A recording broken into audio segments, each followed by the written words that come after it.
Hey, I'm Maximo. I'm happy to be your background noise today. I hope this video adds a little sparkle to your day. And as always, enjoy your stay. Hey everyone, I'm Maximo and welcome to this cozy shiny hunt. And today, I'm soft resetting for Kyogre. And while we wait for this sparkly whale to show up, I am gonna be talking about this cartoon that I really loved as a kid. Ever since I was a kid, I watched a lot of Edd and Eddy. Oh, hold on, let me go into Kyogre. Okay, so Edd and Eddy first aired in 1999, which is wild because it still makes me laugh. Like, it's pretty brand new. Like, imagine a show from 1999, what, over 20 plus years? Seriously, it's crazy how something that old can still hit me so hard and actually make me laugh till this day. And that kind of content is like timeless comedy. That's pretty rare. This is no shiny, so I'm talking and shiny hunting at the same time. So I'm actually counting for Kyogre. So I'm actually at 680 resets right now. Okay, but anyways, even now as an adult, like I still watch it and I love it so much. I even bought the complete season DVD set. I think it was like $20 on sale at the time.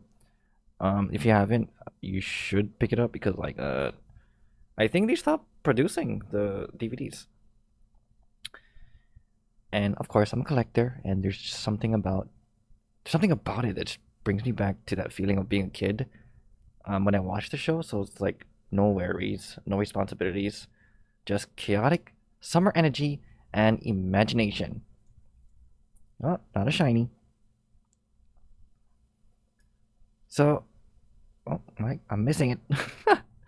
Soft reset. Okay, there we go. So, why it's my favorite cartoon? What makes Ed and Eddy special to me is how authentic it feels. It's really a show about what it means to be, what it means to be a kid. Like you don't have at the time as a kid, you don't even have money, but that doesn't stop you. You use your imagination, your surroundings, and your friends to create your own fun. And that's when the trio. That's where it comes in. The trio. Like you find freedom in like using your imaginations in cardboard boxes and whatever you can find, and like you just make stuff. It's like that kind of creative freedom that makes the show timeless. Because at the same time, like the goal of their scams is to make money so they can buy job breakers. No shiny. At the time, like I mostly watched Cartoon Network rather than Disney or Nickelodeon growing up. So while other people were into those, I was all about like, those OG Cartoon Network shows like Ed and Eddy, Courage the Cowardly Dog, and Dexter's Lab. Oh, Kids Next Door. Oh my gosh, I remember that. That chaotic, hand drawn, weird energy. Yeah, I remember. That was my childhood. Honestly, like that show kind of feels relatable in a weird way for me.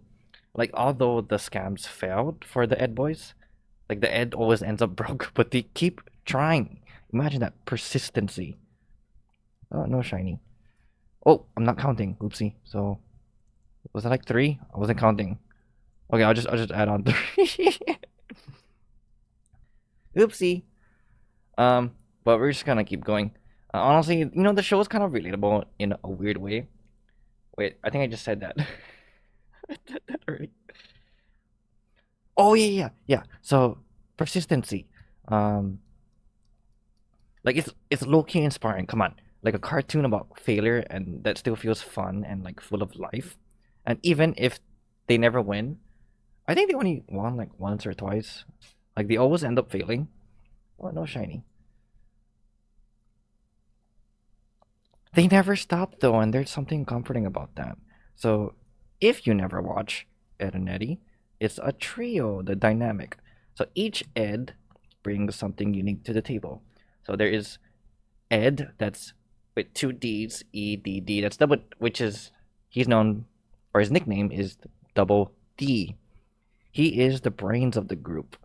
Um, if I would describe him, he's polite and overthinks everything, and somehow knows how to build a fully functioning crane out of junk. Like he knows how to build stuff, like invent stuff out of like things you find at a junkyard. You know how crazy that is. And see, my camera moved. Once again, it still works. Yeah. So you know how crazy that is? Like a kid can build something out of he can invent things out of nothing, like build like a giant crane that digs up a hole or something. And then who else? Oh, there's Eddy, which is the main. He is called the man with the plan. He is the, I guess, because he's considered the not really the main. They're all the main characters, three of them, but he's like the leader, I guess, like the group leader of the group. Like he's always like scheming, making plans, loud, and he's like overconfident. And when he yells, it's like he has a big mouth, you know. But deep down, um, I know uh I know he was facing insecurities from the show, but we're not gonna talk about that. Um, I'm sure if you watched the last episode, like it was that movie where the final episode, you should watch it. It shows like I guess it reveals like the true colors of Eddie's plans. I'm not gonna spoil it, but you should watch it. Um, yeah. Anyways, plans. Okay, sorry. I think I missed that. So plans as like, um, if I remember, what was it? Like why he wants attention and like the things that he does. Anyways, yeah. I don't want to go into detail because I don't want to spoil things. Watch the movie. Watch the final episode if you haven't got that far. No shiny. Reset. And then lastly, there is Ed, which is like the strength. He's a tank. He can eat like punches, and he loves chickens. And he's like a one-man wrecking crew, like without even trying. But the thing is, he's kind of like kind of so I guess. But he's funny. I love that character. Um, yeah, he's like a like a Dumbo. I don't know, stupidity. He's just slow, but he's really nice though. And strong, of course. No shiny. Oh, oh my gosh! I better not like passively reset and there's a dang shiny.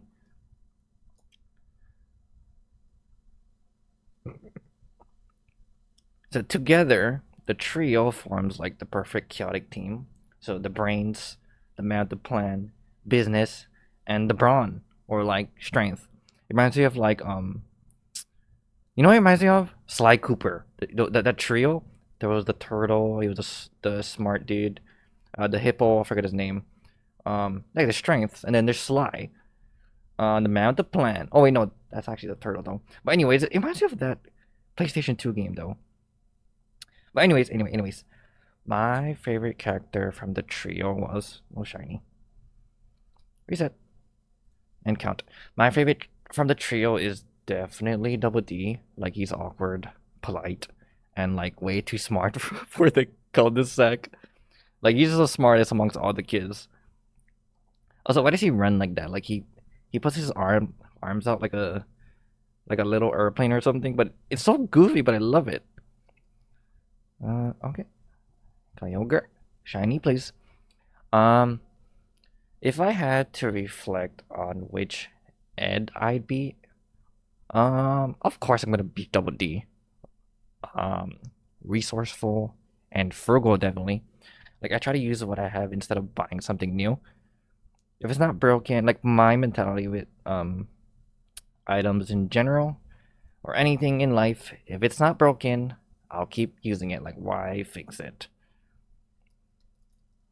And another chance for a shiny. So I always do my own research, look into things, and try to find the best way to approach a problem.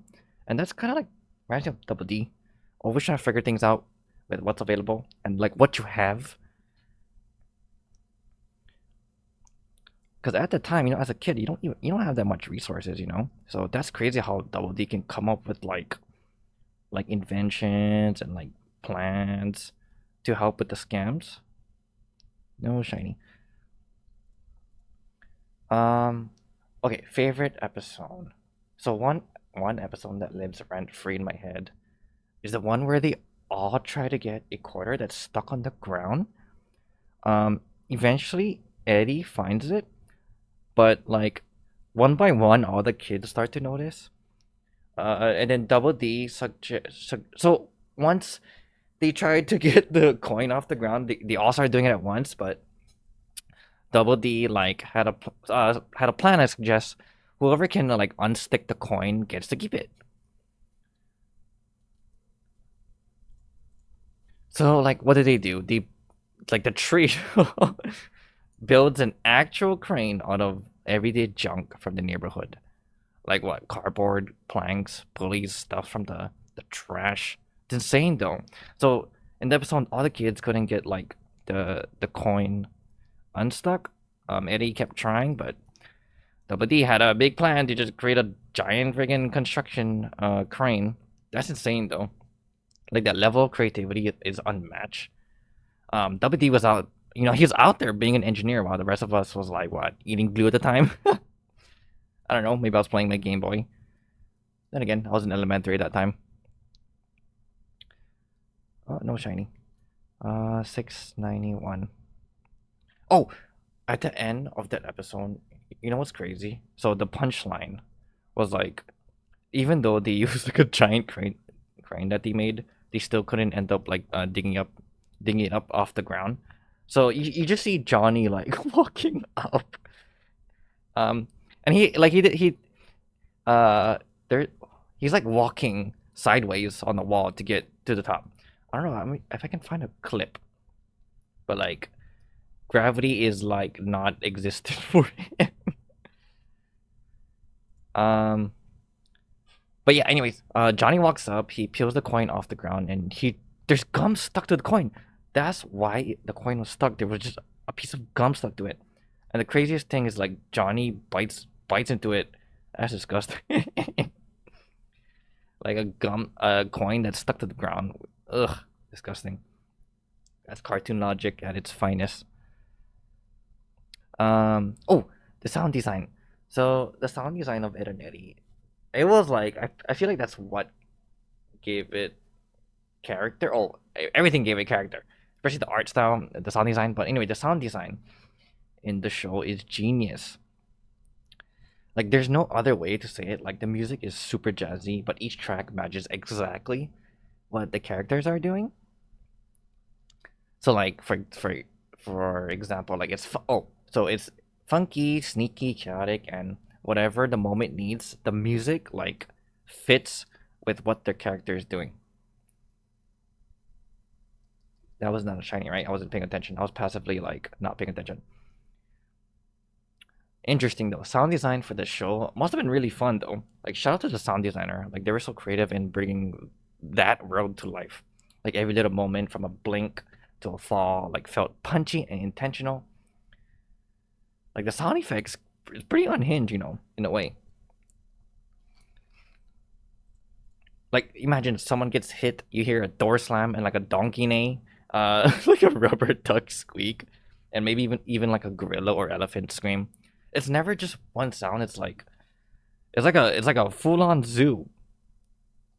And like during sad moments, there's like a classic like I believe there was a classic like like a dog whimpering, or like I guess like I think the way I can describe it is like a muted trumpet, hits you with like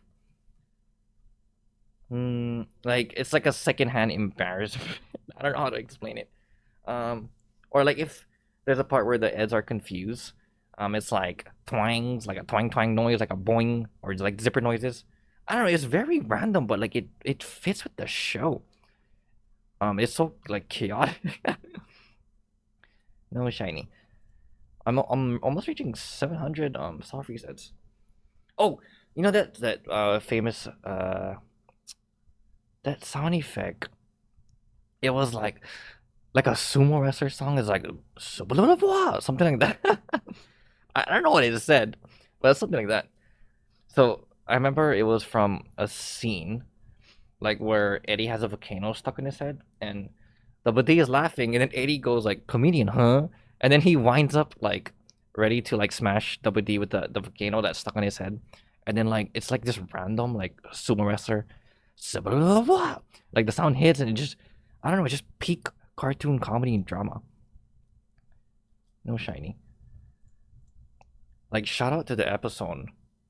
Oh, Yeah, shout out to the designer for the episode. Like, how did you create that sound effect? That's crazy. Oh, and then there was one. Um, there's another episode where like Double D tries. He attempts and tries to burp, and he just makes a tiny like me. So I can't recreate it. But that was like the most that was the most like cute awkward burp I've ever heard. Um, so after like Double D burps like Eddy and like they're just laughing at him and Double D's in embarrassment, and I feel that. But it's just a hilarious clip from the episode. I don't know what episode it was, but they were just like drinking soda and like relaxing, like outside, like sitting on the ground. That's crazy though. That's pretty cozy to just like hang out with your boys, your friends, like just have a good time together. Oh, I forgot to hit a count. Oh, so next is the art style. So what was the creator's name again? Well, the creator's name was Danny Antonucci. I think that's how you say it. No shiny. Like his vision was all about exaggerating life, and I believe he created the show like based off his experiences and like the Eds like resembling like his personality. And some of the episodes are based off like child experiences. Um, like it's inspired by child inspirations, and obviously it's exaggerated. But I love like how he's able to exaggerate life, and you can really see how the character, like you can really see how the characters move, how it fits together, like how they have each character has their own like personality. In the arts, in the cartoon, oopsie, no shiny, count. Like in the cartoon, the way they animate, it's like very rubbery, and like the Ed boys and everybody like bends in ways when like it's just very exaggerated when like they're punching or getting hit or yelling. Like it's not like realistic, but it still feels solid though and intentional. Shiny please. Like when someone gets hit, they don't just fall, like they crumple, like their faces get all warped, like their teeth get knocked out, and arms flail in like wild directions. Like it's exaggerated to the point where they don't even look like they have bones, but it makes every hit like feel funnier and more dramatic and solid. Like you can feel like the pain. Like the visual just matched the chaos of the sound perfectly. That's what I love about the art style, the art direction of that show. Um, what else? Oh, the most hated character in that show. Like honestly, I don't like Ed's sister. I never liked Sarah. She was always yelling, like always mad, and like just too much. Like she's like the enemy of the trio, or part of the enemy. I would say. Like I get it that she's Ed's sister and all, but like oh man, she was a menace. She was just straight up mean to the trio, man. Like every time she showed up, like she would always wanna like fight the Ed boys. Oh man, that's rough. Having like a sister, like a little sister like that, Ed has to deal with. Oh, favorite character outside the. Oopsie, I knocked my tripod. There we go. There we go. Oh, okay. So favorite side character of outside the trio, would be Ralph. Let me drink some water real quick.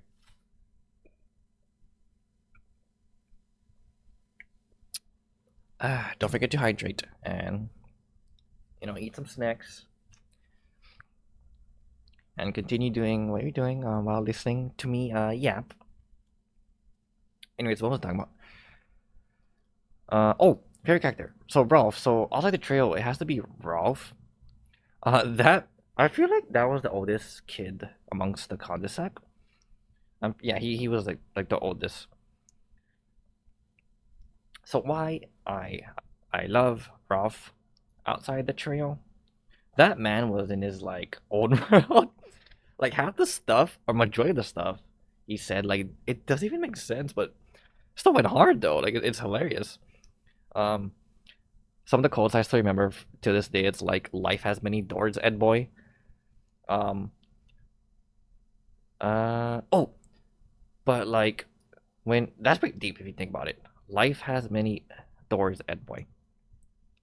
But I'm not gonna get into philosophy philosophy stuff. Okay, Ralph's insult game though, like he didn't just roast you. Like he's like he's like he's like summoning some curses for you or something. Like he's cursing you, and and I watched it as like now I'm older, and if you listen to it, it's actually like innuendos. Like for example, like I did some research and on season one, I think season one, that's what it was, episode 14, where like that episode is where like Eds were wrestling, and the Kanker wanted to challenge them on a wrestling match. Well, yeah, so the Kankers wanted to challenge the Ed boys at a wrestling match, and this is all. Well, then again, this is all for like money and stuff, if I remember. And some of the kids were spectating, and Rolf was one of the spectators. And he goes, "Your garden is overgrown, and your cucumbers are soft, bruh." Bruh, what an innuendo! And he just wrote. And there was like another episode that I remember. Um, I think it was from. See, I had to do some research, and I found, I believe, I hope I'm correct. Season 4, episode 2, called Rambling Ed. So this is where Ed, the one with the green jacket, the strength, the tank, like he gets tired of living with his little sister, and that's why I don't like Sarah. He decides to move out, and where do they go? They live in Ralph's barn. They decide to crash in Ralph's barn, and like they're driving him absolutely crazy. Um, and for the quote I remember is he said, "May showers come devour your head." I don't know. That's pretty funny. I just remember that in the back of my head. Like Ralph didn't throw shade. Like I don't know. He cast full on like curse at you in like a cartoon format without like swearing. Like his dialogue was just straight poetry or something, and like punishment at the same time. What was another one? Oh, there was that clip where like Rolf had like a giant hammer in his head. I forgot what he said though, and he smashed it double D with it. That's a meme. I know that's a meme because like that, yeah, remember that one viral, I believe. See, I kind of look it up now. But anyways, uh, that's a lot of talk. Oh, how much? No shiny, no shiny. I'm at 706. Okay, anyways, I'm gonna wrap up like a little brain dump, and that was my little brain dump about Ed and Eddy. Like it's at the end of the day, it's more than a cartoon to me. It's like comfort, creativity, part of my childhood, in one loud, squiggly animated package. And you should get the DVD before it gets discontinued. You can never buy it again. Please shiny. Uh, okay. Anyways, that's enough of my brain dump. If you want more of this, I can make it more longer, but I'm running out of breath. Thanks for hanging out, and if you have favorite characters or episodes, drop them in the comments. And hey, if you ever had a jawbreaker because of this show, respect, because I never had a jawbreaker. And when the Ed boys like eat jawbreakers, like it looks so good, like a giant. I don't remember jawbreakers being that giant. Then again, it's exaggerated. But anyways, that is all for my ramble, and thank you for joining my shiny hunt and listening to me yap about an OG cartoon. Um, see, I'm still going. Oh, anyways, this is something new I wanted to try. There are more like polished videos, but I'm just experimenting with my content, and I'm enjoying, enjoying the process. But yeah, without further ado, thanks for watching, and let's check if this is shiny. No. Okay. GG. Okay. Bye everyone. Bye everyone.